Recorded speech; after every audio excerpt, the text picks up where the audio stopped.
One can see the future!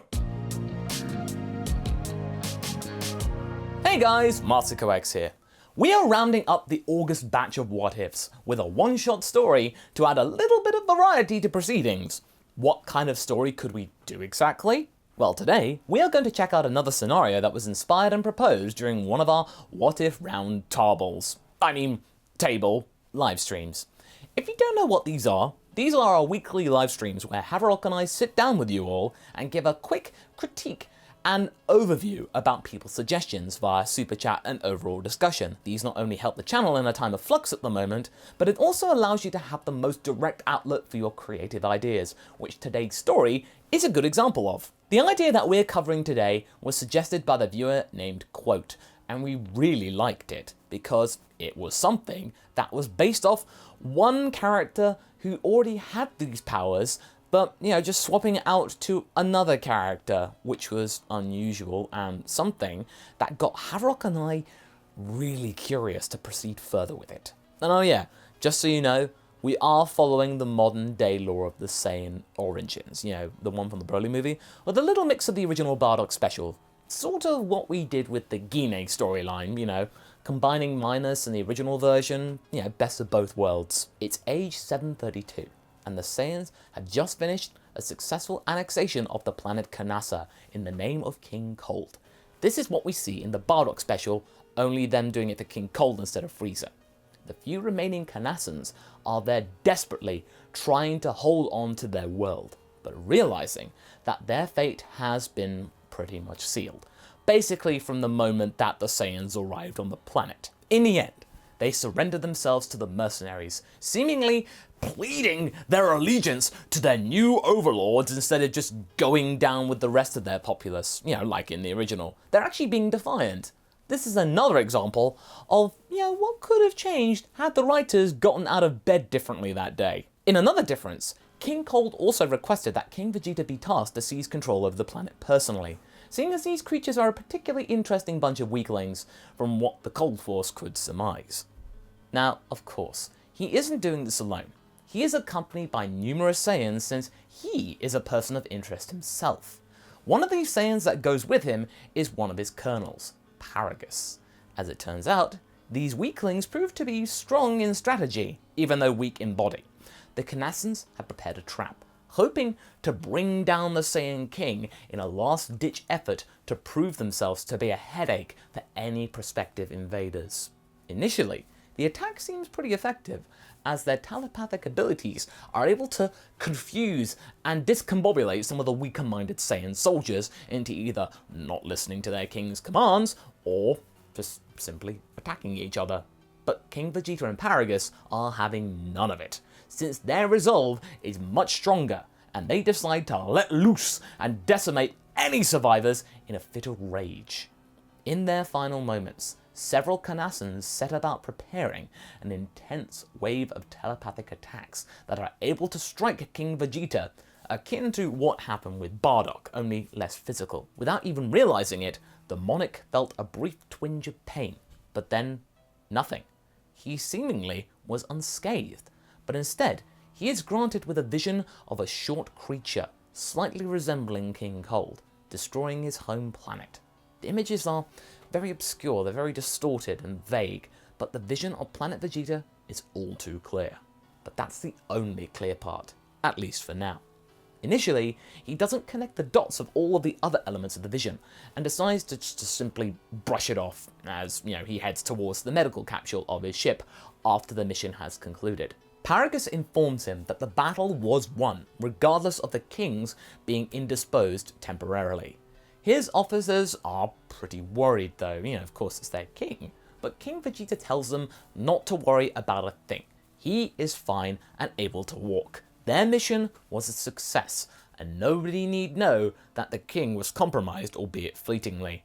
Now after this success, King Vegeta returns to his home planet and gets himself back into shape and in fighting form. He has to, because in a few days' time, he is expecting a visitation from the big man himself, King Cold. It had been a while since the king and he had a face-to-face meeting, and he was eager to show the Force the progress that the Saiyans had made in the last few years. And indeed, Cold pays them a visit and congratulates King Vegeta on a job well done. But all isn't well with the king. Something is unsettling him. The thing that sends chills down Vegeta's spine is the figure next to him. It's Frieza, Cold's son. This figure is very familiar despite him only being introduced right now. He is then able to put two and two together and realizes that Frieza was the figure in his vision. Another piece has been formed. What worries him even more is the fact that Cold then abruptly announces his retirement, and that Frieza will be taking his place effective immediately. The young brat is taking great pleasure in seeing Vegeta III looking very stressed and not taking this change well. Good. He's scared. But he politely presents the scouters and takes out one of the snipers that were there just in case. Now after the whole ceremony, King Vegeta rushes back to his palace and then goes to the laboratory that holds the nursing capsules for his own son, Vegeta IV, and other Saiyan elites in waiting. Here at least, he can take pride and a little bit of solace by seeing how much potential his progeny has, as well as the next generation of Saiyan warriors. But he then gets informed that there is one more child that's even more powerful here that shouldn't be. This baby is, of course, Broly. In this timeline, however, the king's reaction is different. In this scenario, his envy and pride have been tempered. Instead of rashly demanding this child be removed from this circle of elites, he pauses and assesses the situation. This child is unreasonably strong, and if the future of his planet is in danger, like this supposed vision he had said they are, King Vegeta needs to utilize every asset that he has, and this asset came along at the right time. He decides to meet up with Paragus, and he tells him that he formally recognizes the power of his son. Paragus is happy to hear that, saying that he is sure that Broly will make the Saiyan race proud. King Vegeta then further comments that such a strong warrior should not be labelled as merely a mid-class warrior. He deserves far greater praise than that. Paragus is getting all the more excited. This kind of thing rarely happens in Saiyan society, The colonel thinks that the king is promising him a promotion to the elite. Thinking this, Paragus gladly agrees, but is quickly put in his place with the shocking revelation that Vegeta instead is considering to just take Broly as his own surrogate son. Paragus is understandably angry. He says that there is no way that he will give away his son, and after years of loyal service, he and his son should deserve at least a little bit of recognition on their own terms. After all, he can raise Broly on his own just fine. He doesn't need the king's help. His answer is then met with the blast through his chest from the king. Not anymore, says the king. Before he passes, King Vegeta tries to comfort him. He tries to assure his colonel that his sacrifice will be remembered and that his actions were for the betterment of the Saiyan race, not something that was done out of malice or anything or a lack of a reason.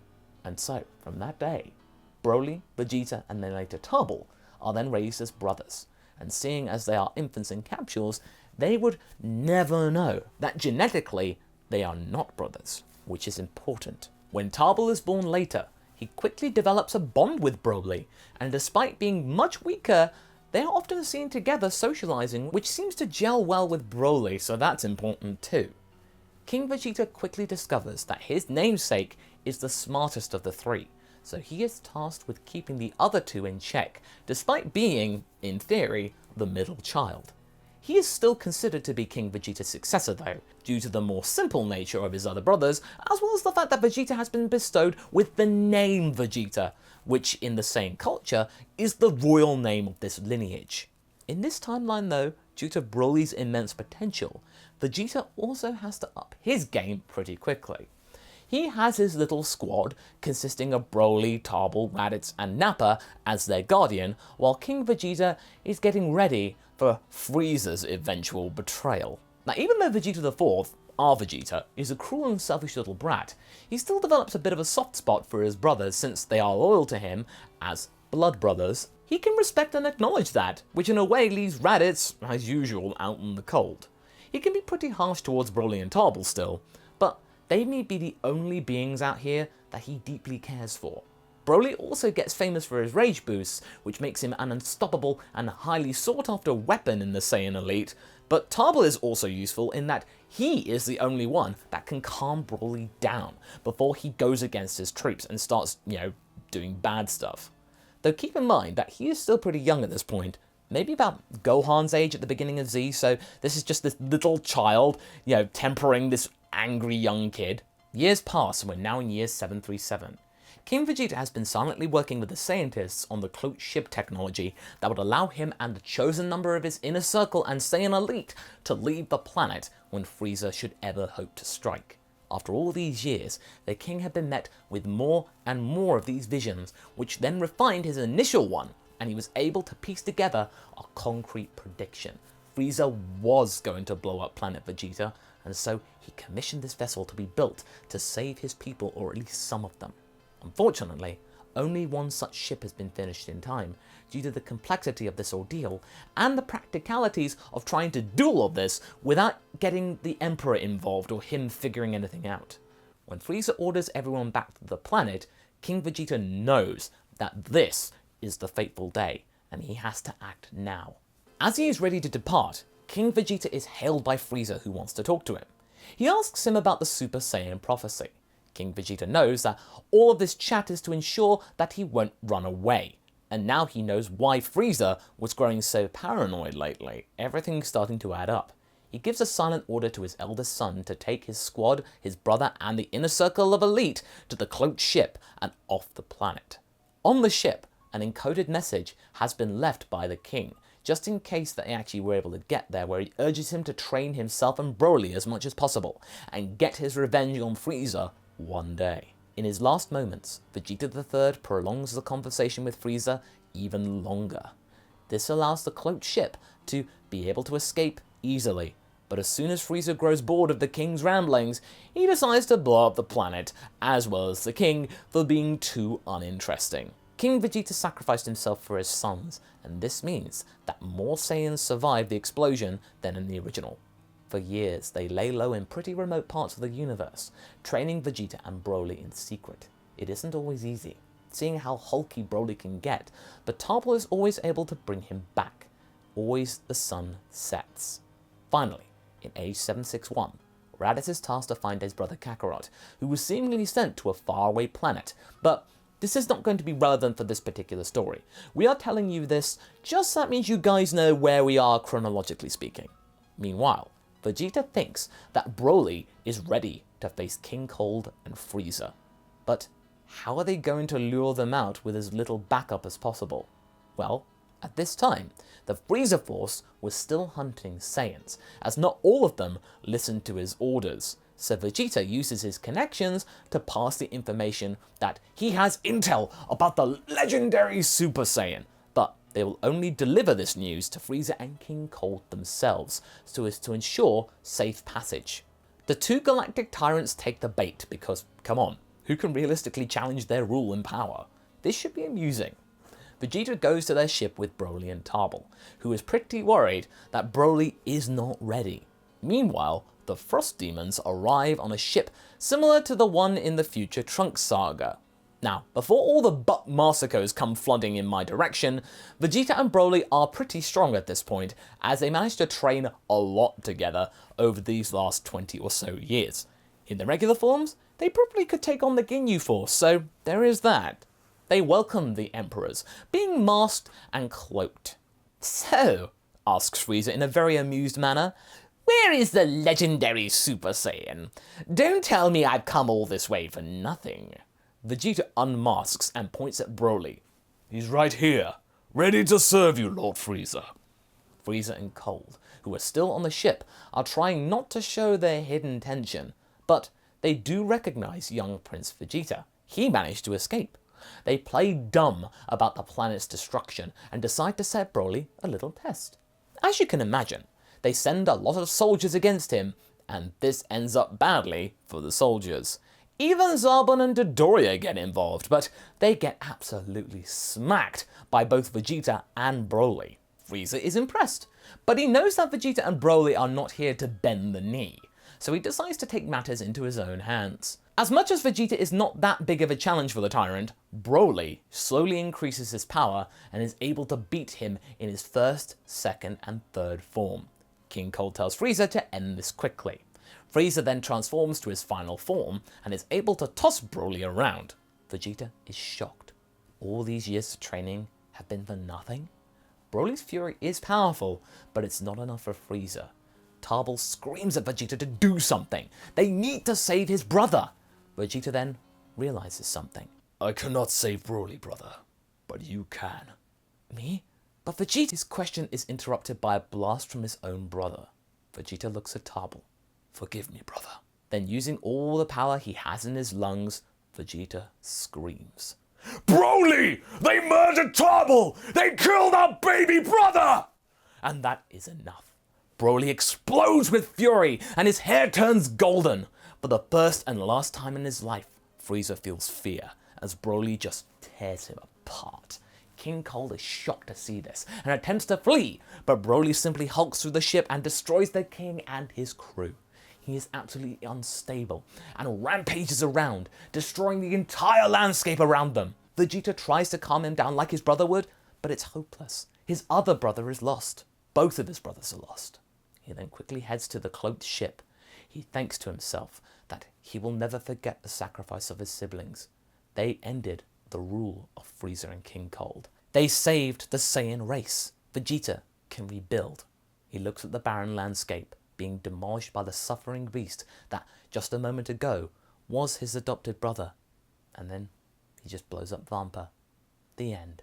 So what do you guys think? Do you feel that this is something that might have happened in this universe? Would Vegeta be able to build a new race of Saiyans on his own? Leave a comment below and let's get this discussion going. And I shall see you in the next video. Catch you later!